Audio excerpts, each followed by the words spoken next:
سلام به همگی. من اومدم یه تور بازیسازی دیگه در یکی از شلوغ‌ترین نقاط کره زمین که استانبوله که یه زمانی پایتخت دنیا بود. البته ایونت الان اینجا ایونت گیمینگ که دونستاناده که اومدیم بگردیم، ولی از ایونت هم یه عالمه فیلم میگیرم.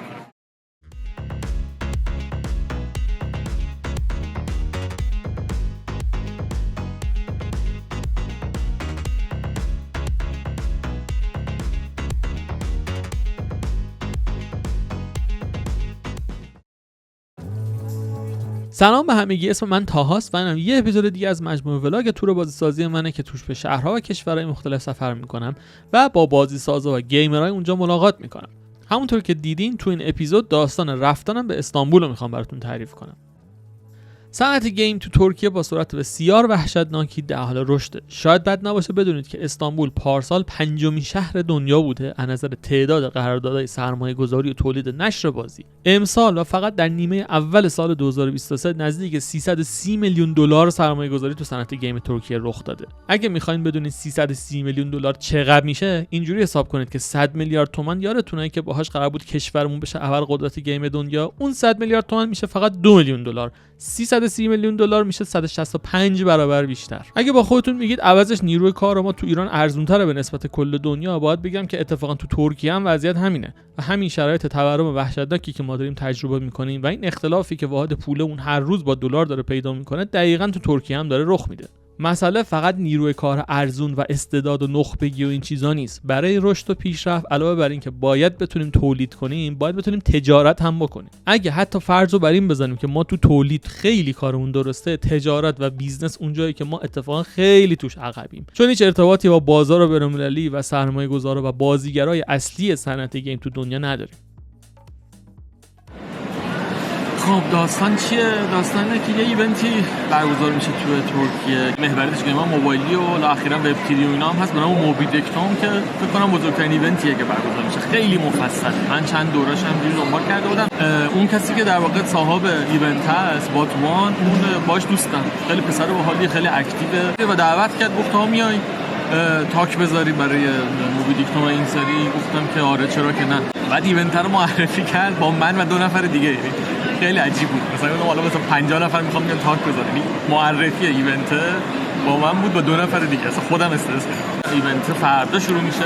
امشب یه مهمونی اگزیکیوتیوز اسپنام اگزیکیوتیو پارتیه که فکر کنم کسایی که بلیت بیزنس دارن که مثلا بلیت گرون است میان اونجا تو مهمونیه. یه جای خیلی شیک و پیکی من نرفتم تا کنار بوسفور و اینا هست و دیگه میخوام برم اونجا. حالا منم چون تاک دارم در واقع دعوتم، احتمالاً خیلی نتورکینگ خفنیه، خیلی باحال. کلی از این مدیرای شرکت‌های کمپانی‌ها اونا هستن و فردا ایونت شروع میشه. 2 روز پشت به پشت جلسه دارم با یه عالمه از شرکت‌های مختلف، شرکت‌های خوب، یعنی خیلی جالب، خیلی شرکت خوبی هستن که اومدن. مثلا با تنجین جلسه دارم، با اپناوا جلسه دارم، با ایکزولا جلسه دارم. خیلی چیزای جلسه‌های خوبیه و تاک خودم هم که پس فرداست و الانم اومدم یه جایی توی کافه این قوابه رو خیلی سعی کردم که ببندم با این گربه‌ها و دارم روی پرزنتیشن هم کار میکنم و خیلی هم دلم میسوزه که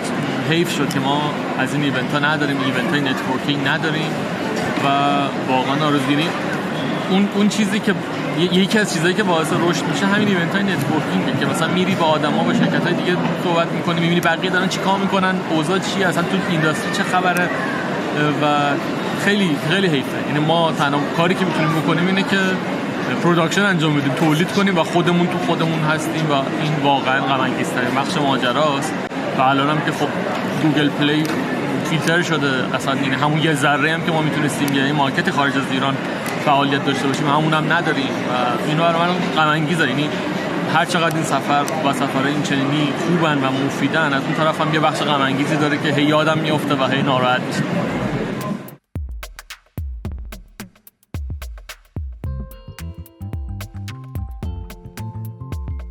پیش رویداد موبی دیکتوم یه مهمونی شام نتورکینگ بود برای مدیرای شرکت و کسایی که بلیت بیزنس داشتن که توی رستوران خیلی باصفا و شیک و با کلاس کنار بوسفور برگزار میشد. مهمونی از عصر شروع میشد و تا آخر شب بود و با چندین وعده عصرونه و پیش غذا و غذای اصلی و دسر و این چیزا تکمیل میشد. مهمونی‌های نتورکینگ برای کسایی که درونگرا هستن یا سخت با بقیه ارتباط برقرار میکنن فوق العاده سخت. میری وسط 100 نفر آدمی که هیچ کدومی نمیشناسی و به صورت رندوم باید بری کنار میز چند نفرشون و یهو بپری وسط بحثشون و سعی کنی باشون ارتباط بگیری. البته چون همه میدونن که برای چه کاری اومدن، همه با آغوش باز از این کار استقبال میکنن. و فقط اینو بگم که تا آخر شب من کلی آدم جدید شناختم از کشورهای مختلف مثل ترکیه، کره جنوبی، عراق، روسیه، اردن، انگلیس، آلمان و خیلی جاهای دیگه.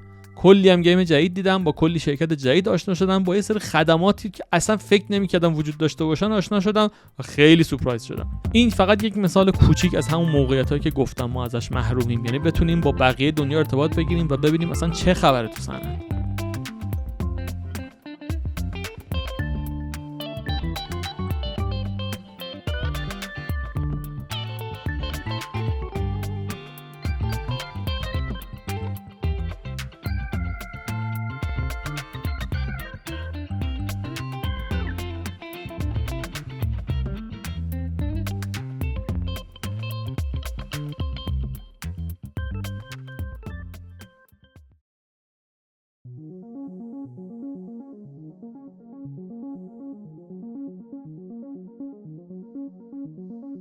صبح روز اول رویداد صبحانه رو قوی زدیم و به توصیه گوگل مپ با اتوبوس راه افتادیم به سمت محل برگزاری ایونت. همون اول کاری بعد از اینکه پامون از اتوبوس گذاشتیم بیرون، جاتون خالی گم شدیم چون گوگل مپ ما رو داشت از یه آدرس بسیار اشتباهی می‌برد که اصلا مسیرش بسته بود. مجبور شدیم از وسط یه عالمه ساخت و سازهای بزرگ و یه اتوبان عریض و طویل رد شیم تا بالاخره مقصد برسیم. البته ما تنها کسایی نبودیم که این بلا سرشون اومده بود. یه عالمه شرکت کننده‌های دیگه هم مثل ما گول گوگل مپ خورده بودن و تو راه با کلی آدم گم شده مواجه شدیم که خیلی سریع هم با هم رفیق شدیم.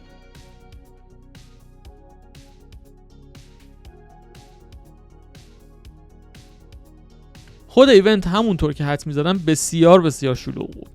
یه عالمه شرکت کننده اومده بودن و داشتن از غرفه‌ها بازدید می‌کردن و با هم دیگه حرف می‌زدن. از اون طرف هم کلی شرکت به عنوان غرفه‌دار تو رویداد بودن که شامل شرکت‌های نشر، تبلیغات، ارائه‌دهنده‌های خدمات تحلیل داده و این چیزا می‌شدن. یه طرف رویداد هم کلاً سرمایه‌گذارا بودن که دنبال موقعیت‌های خاص سرمایه‌گذاری تو شرکت‌های مختلف می‌گشتن. در کل 2 روز رویداد هم یه عالمه سخنرانی و کارگاه آموزشی و پنل همزمان داشت تو 3 تا سالن محل برگزاری کنفرانس‌ها برگزار می‌شد.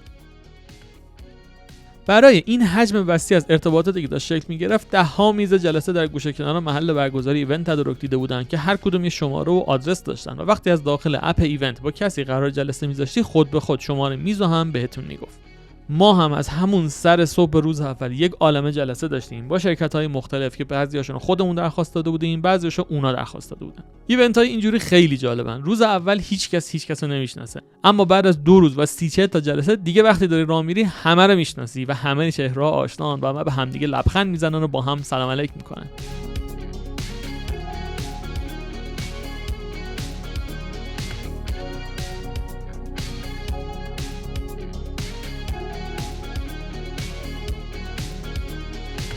علاوه بر شرکت‌های ارائه دهنده خدمات و ناشرها، بازیسازای مستقل هم یه گوشه خیلی مفصلی برای خودشون داشتن که من یه بخش زیادی از زمانی که تو موبی دیکتوم بودم رو صرف کردم تا بازی‌های این بچه‌ها رو بازی کنم و باهاشون حرف بزنم. شاید فکر کنید که دارم اغراق میکنم، اما احتمالاً اگه همتون جای من بودید تایید میکردید که چقدر کیفیت بازی‌های این بچه‌هایی که عموماً دانشجویان بودن بالا بود. چند تا پلتفرم بسیار خوش ساخت دیدم که گیم پلیشون آدم رو یاد سلست و بازی پرسیژن پلتفرمر اون سبکی مینداخت. یه بازی بیت ام اپ بسیار خوش کیفیت مثل استریت آف رج دیدم که اتفاقا شماره 2 شو داشتن میساختن و شماره 1 خیلی بازی موفقی هم بود. کلی وقت گذاشتم و با همشون دوست شدم و بهشون فیدبک دادم و ارتباطات رد و بدل کردیم و قرار شد دموهای بازیشون رو برام بفرستن تا من بازی کنم و تو کانالم در موردشون محتوا کار کنم. در پایان روزم داشتم به اون پیش‌فرضم فکر می‌کردم که ما تو تولید کارمون خیلی درسته. آیا واقعا ما تو تولید کارمون خیلی درسته؟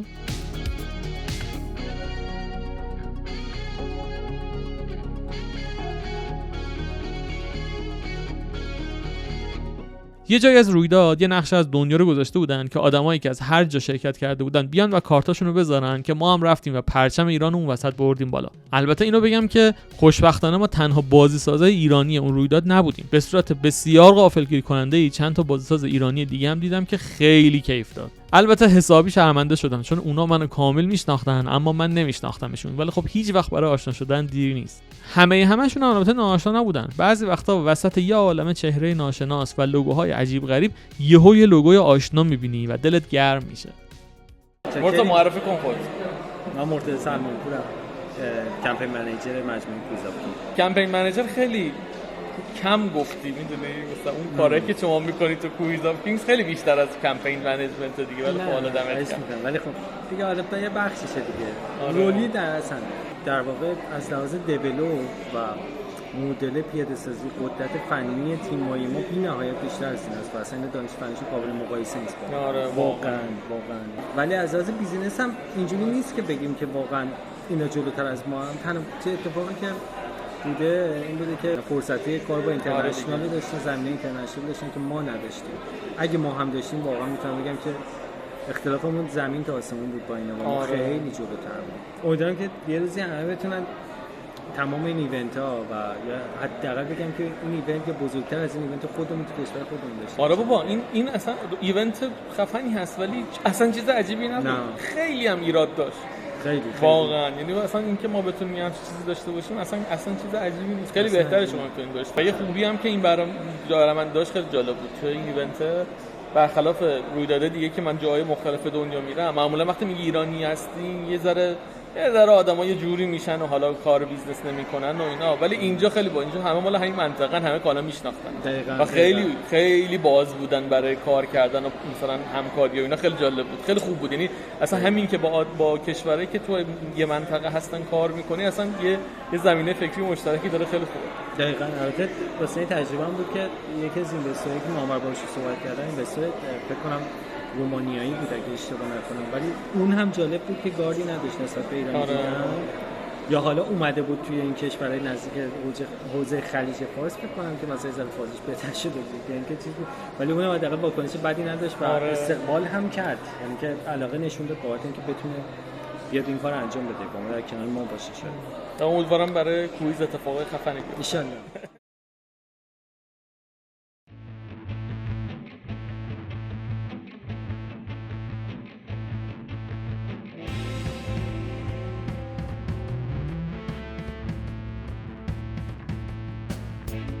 بعد از تموم شدن رویداد و با بینزمانی مرتضی رفتیم استانبول گردی. تو خیابونای شهر حسابی گشتیم، کنار بوسفور پیاده روی کردیم، کلی خوراکیای خوشمزه زدیم دورک. اونایی که ترکیه اومده باشن حتما میدونن که چقدر ذائقه ایرانیا و ترکا از نظر غذایی به هم نزدیکه و چقدر غذاهای خوشمزه و دسرهای لذیذی تو ترکیه پیدا میشه. جای همتون خالی. به هر حال یه بخش بسیار مهم از هر سفری خوردنیاشه دیگه.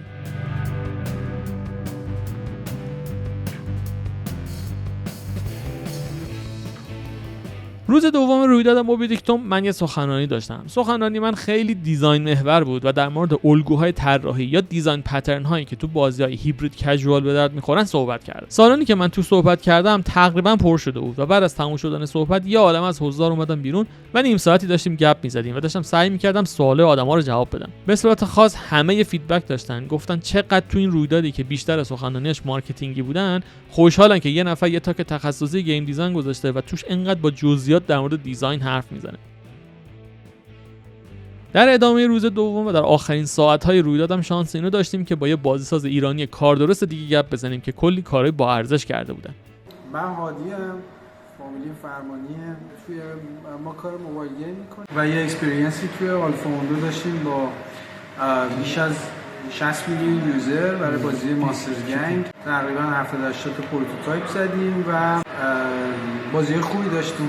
بعد الان مدتیه که کار سلف پابلیش میکنیم سطح بین‌المللی و حالا اینجا هم که موبیدیکتامه اومدیم شرکت کردیم و یه مقداری سعی کردیم قفس ایرانی‌ها رو بشکنیم برای انتشار بین‌المللی محصولات موبایل گیم. کلاً ایونت چطور بود به نظرت؟ ایونت نسبت به GC خیلی بهتر بود، یعنی واید رنج تر بود، پر کانتنت تر بود، پر نفرتر بود، برندهای بهتری اومده بودن. من فکر میکنم حتی ارائه ها مثل ارائه خود شما پر مغزتر بودن، یعنی آدمای جونیوری توش نبودن. خیلی خوب بود، خیلی مفید بود. واقعا جای ایرانی‌ها کمرنگ، ان شاءالله سالهای بعدی ایونت‌های بعدی پررنگ‌تر باشه. ادبیات مارکت فرق میکنه. میتونه یه بازی باشه و فان باشه، ولی حتما لنز مارکت هم داشته باشه.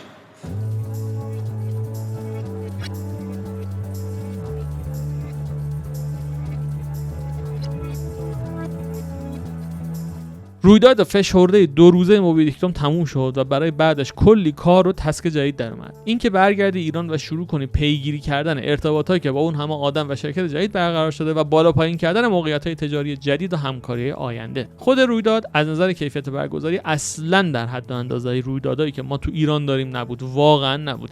اما اون حجم از ارتباطات کاری که توش شکل می‌گرفت باعث می‌شد رویداد بسیار با ارزشی باشه برای شرکت کننده‌اش. چقدر جای بازیسازای ایرانی تو این رویدادها خالیه. این حسرت رو با خودم برگردوندم که چقدر ما از نظر ارتباطات محدودیم و چقدر پتانسیل بیزنس و تجارت تو اکوسیستم بازیسازی ما داره هر روز از بین میره.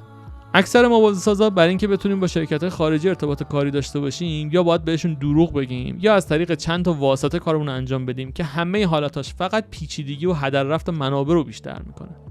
به هر حال واقعیت اینه که اکوسیستم بازسازی تو ایران اگه قرار باشه فقط محدود به همینجا باشه، با همین بازیگرا و بازار و مصرف کننده هیچ شانسی برای رشد کردن نداره. با قطع ارتباط با بقیه و نشستن دور هم دیگه واقعا نمیتونیم انتظار داشته باشیم اتفاق خاصی بیفته.